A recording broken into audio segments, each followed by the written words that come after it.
Oui, la parole de Dieu, c'est Christ. Et Christ est la vie, le chemin et la vérité. C'est grâce à Christ qu'aujourd'hui nous pouvons, que dans les jours à venir, les temps à venir, que nous nous retrouverons face devant notre Père. Car c'est lui qui nous a montré le chemin et c'est lui qui nous aide à marcher sur ce chemin-là. Le Seigneur veut que nous puissions être transformés, que nous soyons remplis de la connaissance, afin que rien ne puisse nous déstabiliser. Bien-aimés, vous savez que lorsque vous connaissez qui est celui avec lequel vous êtes, personne ne peut venir vous distraire. Je prends l'exemple dans des couples. Si la femme connaît bien comment est son mari, peu importe le mensonge qu'on peut venir rapporter contre son mari, sa femme n'aura pas à s'inquiéter parce qu'elle sait qui est son mari. Elle n'aura pas le temps d'écouter ce que le mensonge peut produire. C'est de même que ce que le Seigneur attend de nous. Il veut bien que nous puissions le connaître. Alors, comment peut-on connaître Dieu car lui-même, il est tellement immense. Mais bien aimé, Dieu se révèle. Il va se révéler dans notre vie. Chaque jour de notre vie, Dieu va se révéler. C'est ainsi que lorsque nous l'écoutons, nous comprenons une chose que nous n'avions jamais connue de lui. Une chose de plus vient s'ajouter dans notre connaissance, dans notre marche avec Christ. Voilà pourquoi Dieu pouvait dire à Moïse qu'il est temps que les enfants d'Israël me connaissent comme étant l'Éternel. Ils m'ont connu comme étant le Dieu Tout-Puissant, mais ils ne m'ont pas encore connu sous le nom de l'Éternel, parce que Dieu devait se révéler.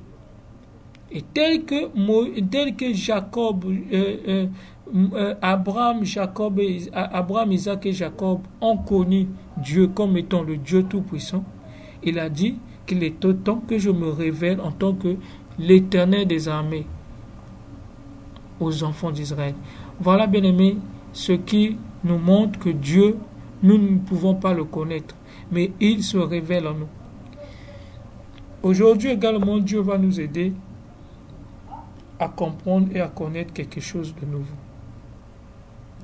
Nous avions, depuis quelques jours, parlé d'un thème, l'attachement à Dieu. L'attachement à Dieu. Et aujourd'hui également, nous allons continuer sur ce même thème, l'attachement à Dieu. Et de l'attachement à Dieu, nous continuons ce que le Seigneur veut nous dire. Nous allons prendre pour sous-thème ce soir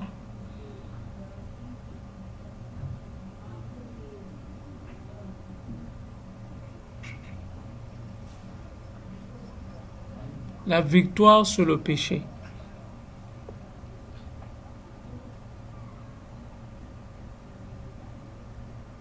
Donc, l'attachement à Dieu est comme sous-thème la victoire sur le péché.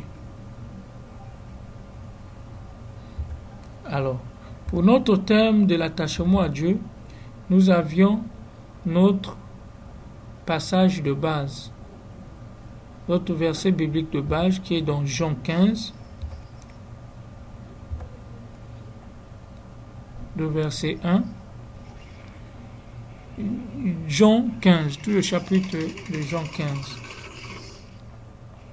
Donc, pour essayer un peu de voir ce que nous avions dit précédemment, dans ce livre-là, le Seigneur nous dit que je suis le vrai cep et mon Père est le vigneron.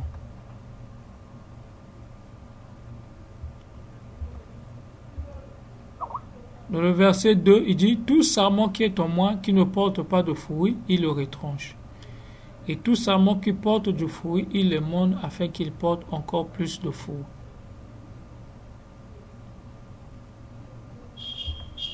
Et il est encore écrit que comme le sarment ne peut pas de lui-même porter le fruit s'il ne demeure en moi. Demeurez en moi et moi aussi je demeurerai en vous. Nous l'avions dit que le sarment, bien aimé, c'est une branche. Le cep, c'est le tronc. Et dans l'arbre, lorsque nous voyons l'arbre, nous pouvons observer un tronc et observer des branches. Le Seigneur Christ est le tronc, le vrai. Et nous sommes les branches. L'arbre est formé des branches et du tronc. Alors, les branches ont pour rôle de porter les fruits. À leur extrémité, nous voyons des fruits. À l'extrémité de ces branches, nous voyons des fruits. Et ces branches sont rattachées au tronc. Donc le tronc, c'est le cep, et les branches sont les sarments. Alors la Bible dit que les branches doivent être rattachées au tronc, ou bien au cep, afin de porter les fruits à leur extrémité. Bien-aimé, qui connaît une branche qui soit détachée d'un arbre et qui porte des fruits? Non. Aucune branche étant détachée de l'arbre ne peut porter des fruits. Donc, pour qu'une branche puisse avoir des fruits à l'extrémité, il faut qu'elle soit rattachée au tronc. Et c'est comme ça que le Seigneur nous dit que nous devons, bien aimés, être rattachés à lui afin que nous portons des fruits. Et nous avions encore dit que ces fruits que nous portons sont créés par la sève qui coule du tronc. Dans le tronc coule une sève qui donne vie aux fruits. Donc, cette sève-là est la vie qui produit des fruits. Les fruits que vous voyez être portés sur l'extrémité des branches, vous avez l'impression que ce sont des branches qui produisent ces fruits, mais en réalité, les fruits-là sont produits par la vie qui coule dans le tronc. Alors, tel que Christ est le tronc, c'est Christ qui a la vie, qui permet de produire les fruits que nous portons. Je veux prendre un exemple de fruits. L'amour, par exemple, est le fruit qu'un enfant de Dieu doit porter.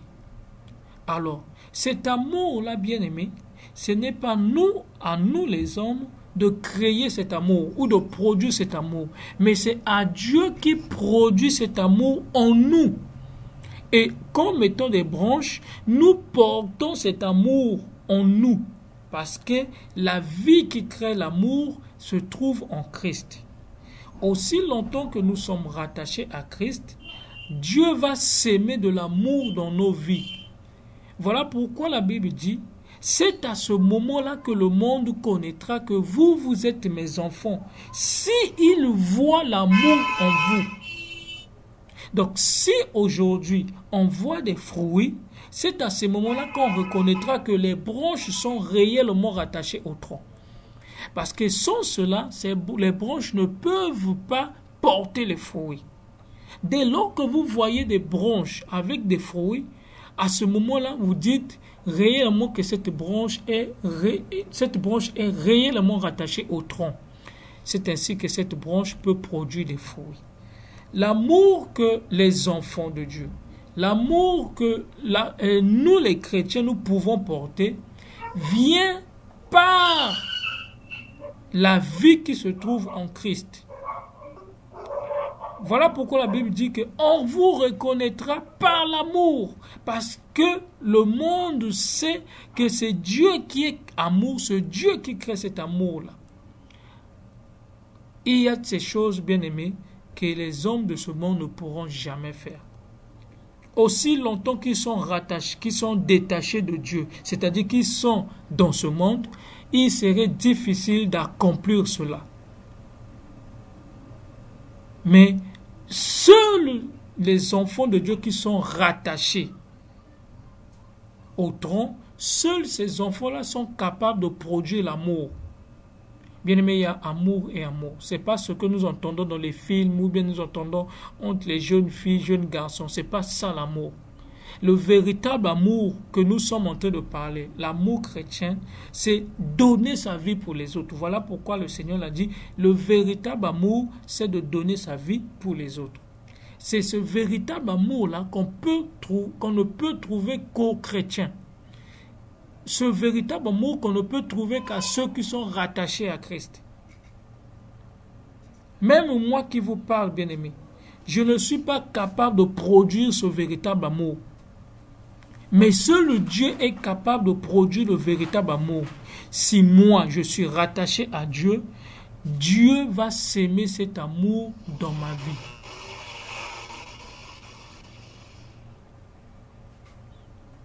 Donc voilà ce que le Seigneur nous dit, que lorsque nous sommes rattachés à lui, c'est à ce moment-là que nous pouvons avoir des fruits à notre extrémité. Les branches auront des fruits à notre extrémité.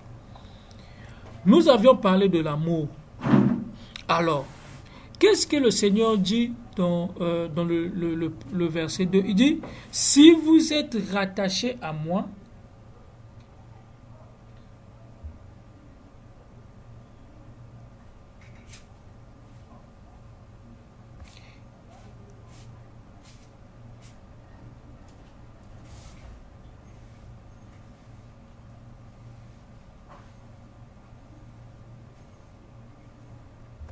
voilà, je lis.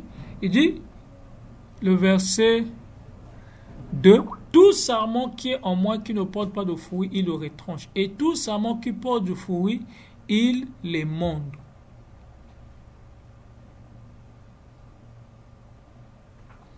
Dans la version parole de vie, on dit, il enlève toutes mes branches qui ne donnent pas de fruits et il taille toutes les branches qui donnent des fruits.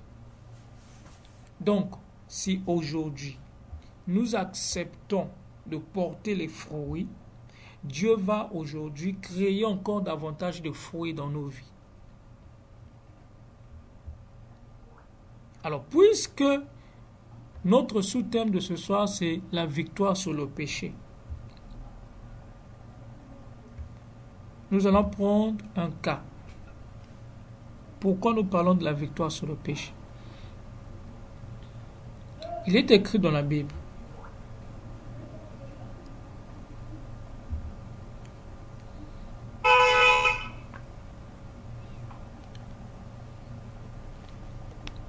Le bras de l'Éternel n'est pas court, ni son oreille dure pour entendre. Je retrouve le passage, excusez-moi.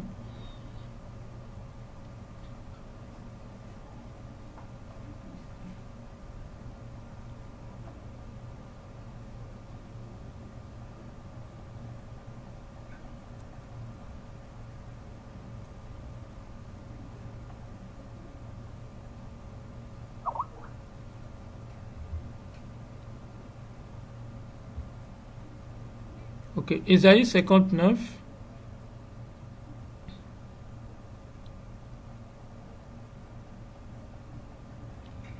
Verset 1 à 3. Nous allons lire le verset 1. Non, la main de l'Éternel n'est pas trop courte pour sauver, ni son oreille trop dure pour entendre. Le verset 2. Mais ce sont vos crimes qui mettent une séparation entre vous et votre Dieu. Ce sont vos péchés qui vous cachent sa face et l'empêchent de vous écouter. Car vos mains sont souillées de sang et vos doigts de crime. Vos lèvres profèrent le mensonge, votre langue fait entendre l'iniquité.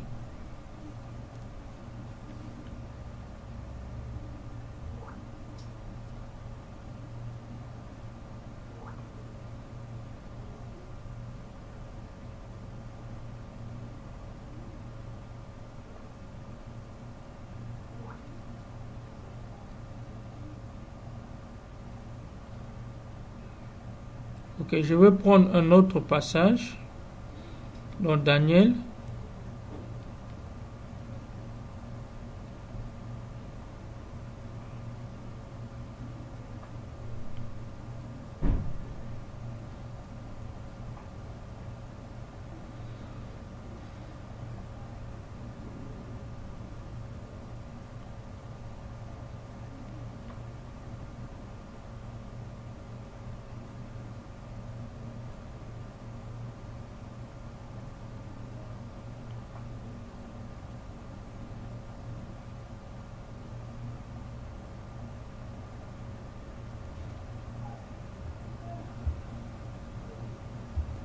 On va prendre Daniel 9.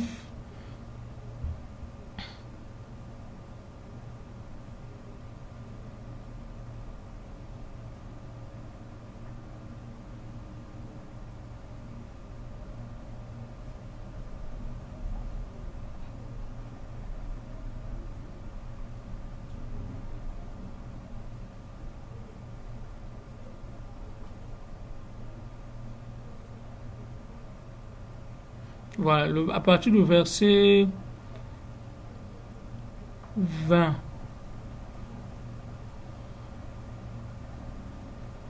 Daniel 9, du verset 20 jusqu'au verset 23. Daniel 9, verset 20 au verset 23. Je vais lire. La Bible dit ceci. Je parlais encore, je priais. Je confessais mon péché et le péché de mon peuple, d'Israël. Et je présentais mes supplications à l'Éternel, mon Dieu, en faveur de la sainte montagne de mon Dieu. Le verset 21. Je parlais encore dans ma prière quand l'homme, Gabriel, que j'avais vu précédemment dans une vision, s'approcha de moi d'un vol rapide, au moment de l'offrande du soir. Il m'instruit et s'entretint avec moi. Il me dit, Daniel, je suis venu maintenant pour ouvrir ton intelligence. Lorsque tu as commencé à prier, la parole est sortie, et je viens pour te l'annoncer, car tu es un bien-aimé. Sois attentif à la parole et comprends la vision. 70 semaines ont été fixées sur ton peuple, sur ta ville sainte, pour faire cesser les transgressions et mettre fin au péché, pour expier l'iniquité et amener la justice éternelle, pour sceller la vision et la prophète et pour un des saintes. Excusez-moi.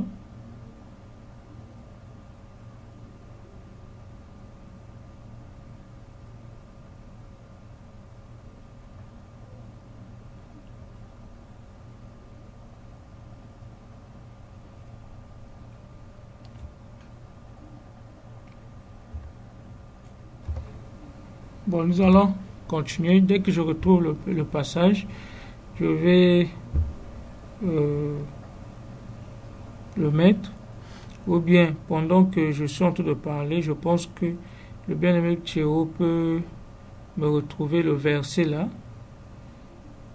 Là où la prière de Daniel a été combattue par les anges de l'ennemi, de Satan. Je voulais simplement expliquer quelque chose. Donc, dans le livre d'Ésaïe, la Bible dit, dans le verset 2, « Ce sont vos crimes qui mettent une séparation entre vous et votre Dieu. Ce sont vos péchés qui vous cachent sa face et l'empêchent de vous écouter. » Alors, qu'est-ce qui se passe? Le Seigneur, ici, il dit que c'est le diable, c'est nos péchés qui bloquent nos prières.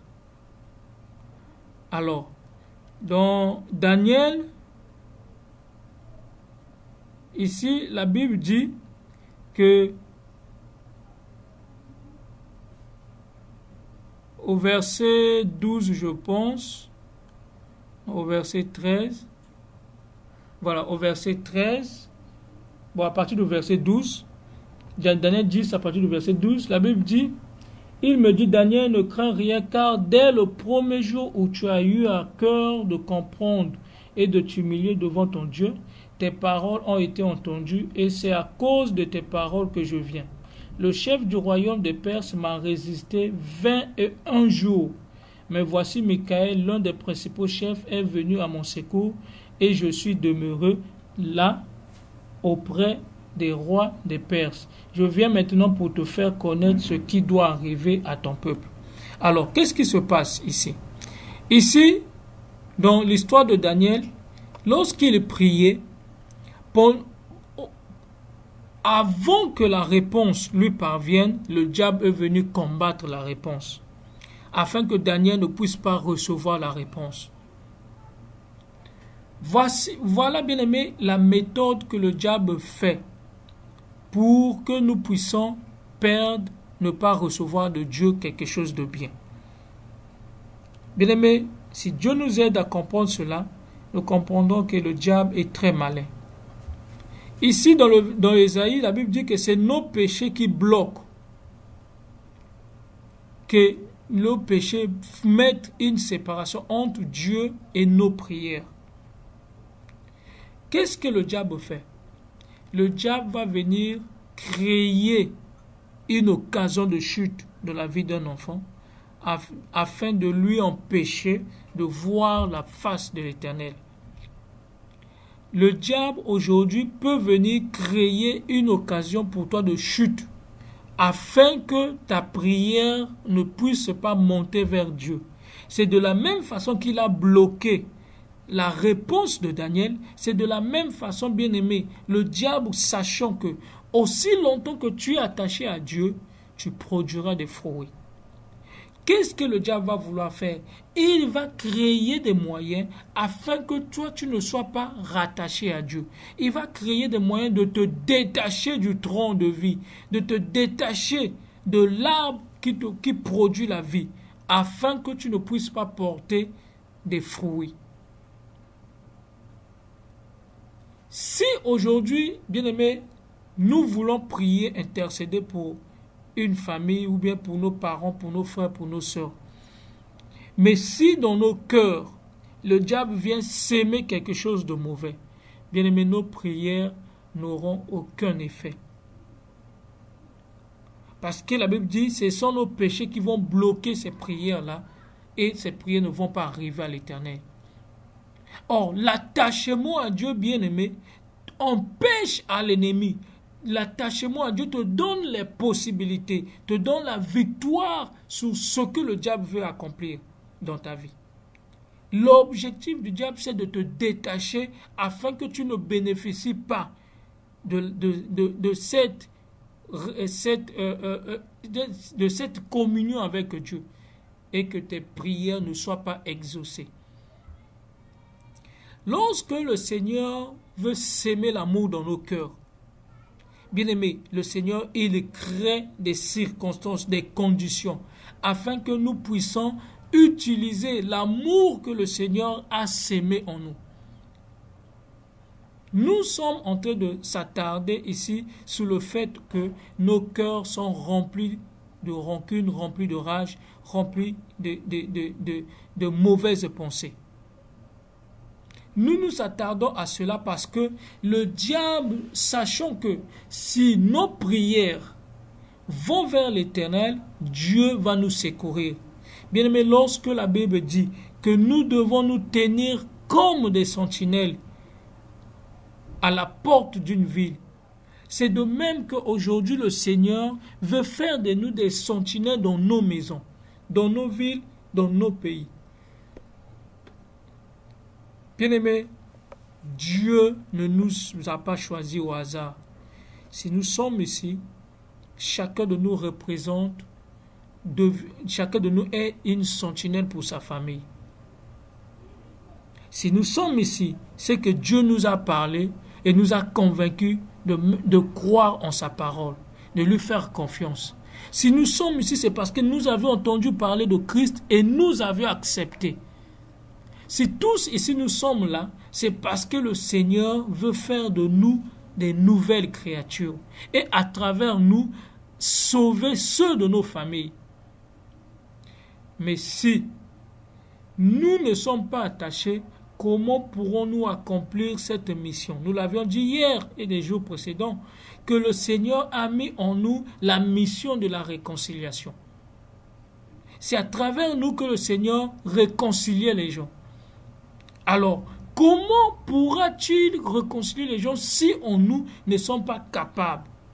Parce qu'il va se servir de ton humilité, il va se servir de ta simplicité, il va se servir de ton contentement, il va se servir de ton amour pour attirer les peuples vers lui. Il va nous enseigner, bien-aimés, dans des situations, dans des problèmes, à être neutre.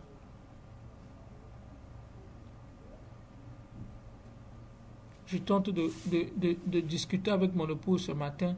Je lui disais que le diable, lui, il sait comment il crée des mauvaises semences dans nos vies. Il peut permettre une situation et te pousser à pécher. Et lorsqu'il te pousse à pécher, il sait qu'en le faisant, il te détache de l'arbre de la vie. Et dès lors que tu es détaché de l'arbre de la vie, tu ne pourras plus porter les fruits là. Les fruits dignes de la repentance. À ce moment-là, bien-aimé, tu perds toutes tes opportunités. Tu perds toute la responsabilité que tu avais. N'oublions pas, bien-aimé, nous sommes des sentinelles. N'oublions pas, nous sommes la lumière, nous devons attirer. N'oublions pas, nous sommes la saveur de ce monde. Nous avions cette mission de réconcilier. Ne tombons pas dans le piège de l'ennemi. Il peut avoir un problème contre toi, contre ta famille, contre ton entourage. Bien-aimé, demande la sagesse de l'Éternel avant d'agir. De peur que tu perdes la responsabilité que tu avais de éclairer les gens.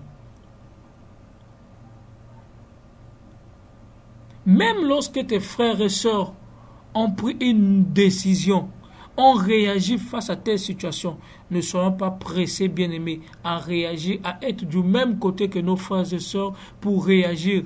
Mais ayons la sagesse de savoir trancher le problème, d'utiliser la justice de Dieu. N'oublions pas, bien-aimés, on doit savoir qui nous sommes à travers cela. Je prends juste l'exemple, bien-aimé, les problèmes que nous avions rencontrés dans notre famille concernant ma soeur qui avait des problèmes avec son mari.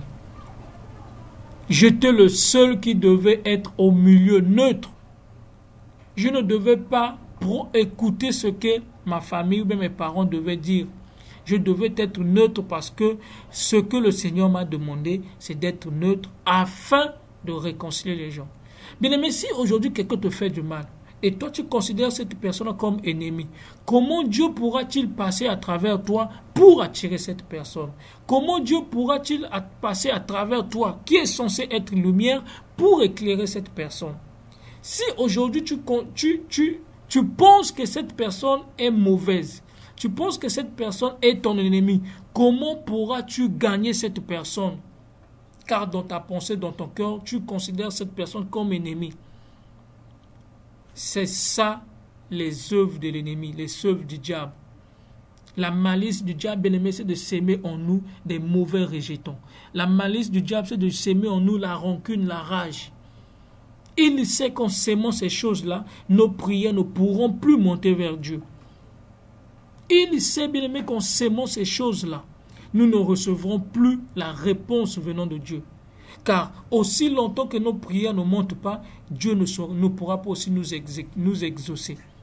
Et n'oublions pas, il est écrit dans Chronique que Dieu parcourt toute la terre afin de secourir tous ceux qui ont le cœur tout en lui. Bien-aimé, si ton cœur n'est plus à Christ, comment tu pourras mériter le secours de l'Éternel? Il faut que tu donnes ton cœur à Christ afin que Dieu puisse nous secourir. Voilà pourquoi, bien-aimés, nous devons comprendre que le diable a pour but de nous détacher. Ça, c'est l'objectif primaire. L'objectif principal du diable, c'est de nous détacher du tronc. Bien-aimés, lorsque nous sommes détachés du tronc, la vie, la sève de vie ne pourra plus passer à travers nous. Nous ne serons plus alimentés par cette sève-là qui sort du tronc, du cep. Il nous coupe, bien-aimés, de la vie. et nous sommes séparés de la vie. Bien-aimé, la victoire contre le péché, c'est l'attachement à Dieu. Nul de nous n'a pas la force, bien-aimé, pour s'échapper au péché ou bien résister au péché. Nul, personne d'entre nous n'a cette force-là, bien-aimé. Mais nous recevons cette force-là du trône. Ce n'est que lorsque nous sommes attachés à lui que Dieu va nous donner la force d'échapper, bien-aimé, de surmonter le péché et de vaincre le mal. C'est à ce moment-là, bien-aimé, que lorsque tu es même combattu, Dieu te donnera la force de surmonter ce combat. Pendant que les gens vont chercher à te détruire, pensant t'avoir vaincu, mais Dieu va s'aimer une force au fond de toi, bien-aimé, de toujours rester debout et de confondre leurs pensées.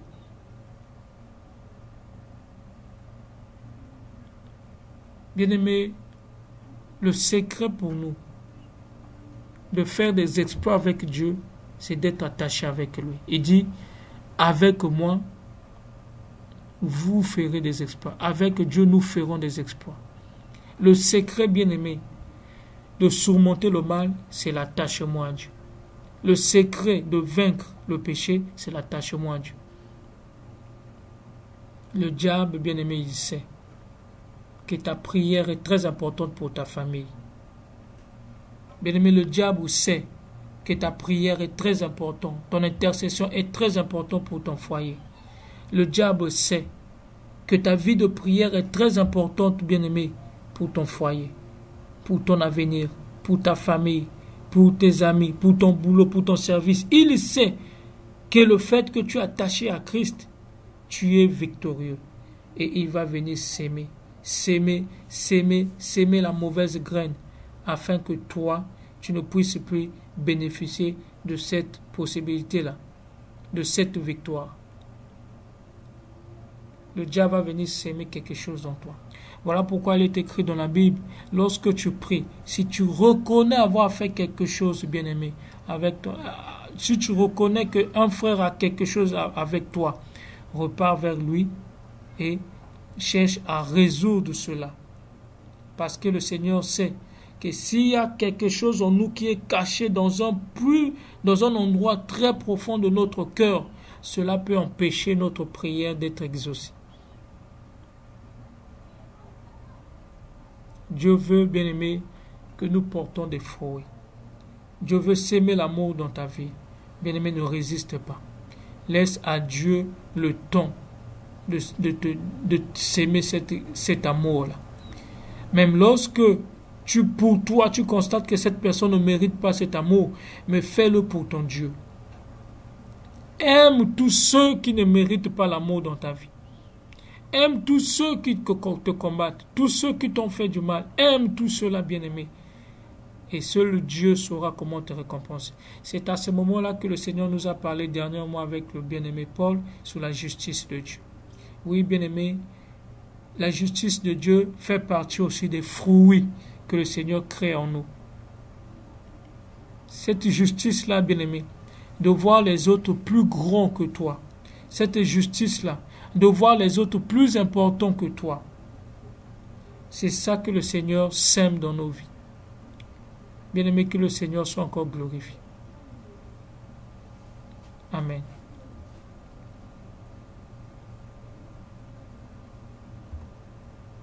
Dieu nous aime, voilà pourquoi il nous parle. Et il nous parle en abondance. Je voulais insister sur un point que notre bien-aimé a touché en passant. Je vais prendre dans 1 Pierre, le chapitre 4, le verset 18.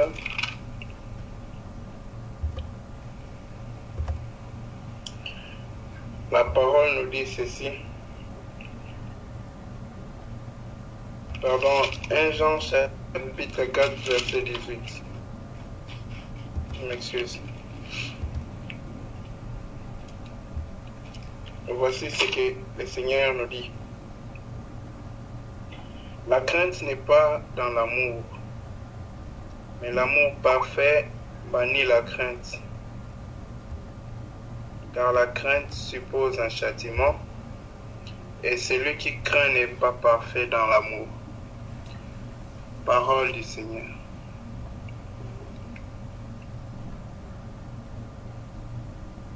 Bien-aimés, quand notre foi repose dans l'amour de Dieu, la peur qu'on a de faire confiance en Dieu disparaît. Je bénis le Seigneur pour l'exemple que nous a donné une fois le frère Théo. Il dit, un enfant, quoique étant enfant, lorsqu'il est dans les mains de sa maman ou de son papa, quand son papa le balance en l'air, l'enfant rit. L'enfant s'en fout du risque, du danger qu'il y a de monter en l'air. Et l'enfant rit. Quand le papa les rebalance, il les reçoit. Papa les rebalance, il les reçoit. L'enfant rit au lieu d'avoir peur. Mais dès que c'est une autre personne, l'enfant là, dès qu'on le balance avant même que l'enfant tombe, l'enfant va commencer par pleurer. La différence, c'est la main de celui qui les balance. Parce que l'enfant connaît l'amour de son parent pour lui. Et l'enfant connaît que son parent ne pourra jamais chercher quelque chose de mal lui arrive. Et quand son parent les balance, l'enfant sait que son père finira par le ramasser. Il ne les laissera pas tomber. Bien-aimé, dans l'amour parfait, quand notre foi est parfaite dans l'amour de Dieu, parce que c'est l'un des piliers de la foi. Notre foi doit reposer sur l'amour de Dieu, sur la sagesse de Dieu et sur la puissance de Dieu. Voici là où notre foi doit être fondée. Mais quand notre foi est parfaitement fondée sur l'amour de Dieu, bien-aimés, nous n'avons pas peur de ce que Dieu veut faire dans nos vies. Nous n'avons pas peur parce que nous savons que Dieu, à cause de son amour, il nous fera du bien. Même quand il peut permettre que nous traversions une situation difficile, compliquée, au bout du tunnel, nous savons que le Seigneur est en train de nous faire du bien et nous allons voir du bien. Parce que les voies de l'Éternel sont droites. Voilà pourquoi, bien-aimés, ce qu'il me faut, ce qu'il nous faut peut-être à nous tous, c'est de croître dans la foi en l'amour de Dieu. Parce que Dieu même, il ne peut pas s'intentionner de me faire du mal. Parce que Dieu même, dans ce qu'il permet que cela m'arrive, Dieu veut me faire du bien. Bien-aimé, le bien de Dieu n'est pas toujours le bien comme l'homme le voit. Quand un parent envoie l'enfant à l'école, le parent veut son bien. Mais pour l'enfant, parce qu'il est immature, parce qu'il ne connaît pas ce qui est mieux, il connaît ce qui semble être bien, le parent est méchant. Le parent ne veut pas de son bien. Mais le père, bien-aimé, je parle d'abord des faux pères qu'on a sur la terre. Tolérez-moi du mot faux. Je ne dis pas qu'un papa de quelqu'un faux. Mais quand on voit le vrai qui est Dieu comme papa, tous les papas deviennent faux. Parce qu'il n'y a qu'un seul vrai père, c'est Dieu. Il est véritable dans sa paternité. Bien-aimé, quand on regarde selon l'amour de Dieu, Dieu ne peut jamais nous faire du mal. Dieu ne peut jamais nous décevoir. Dieu ne peut jamais, nos parents, il y a des circonstances qu'ils ne peuvent plus contrôler dans nos vies. Mais il n'y a aucune circonstance que Dieu ne peut plus contrôler dans nos vies. Voilà pourquoi, bien-aimés dans le Seigneur, reposons-nous dans son amour. Confions-nous dans son amour. As-tu une circonstance que tu trouves qui te déborde? Rappelons-nous que cette circonstance n'est pas nouvelle pour Dieu. Dieu ne vient pas de voir cette circonstance. Repose-toi dans son amour. Dieu était là avant cette circonstance. Dieu sera là après cette circonstance. Dieu ne deviendra pas grand quand il aura changé ta situation. Dieu est grand pendant que ta situation est telle qu'elle est. Il est le même. Il est le même. Et bien-aimé dans le Seigneur, au travers de cette situation, l'amour de Dieu se révèle à nous. Pas comme nous voulons.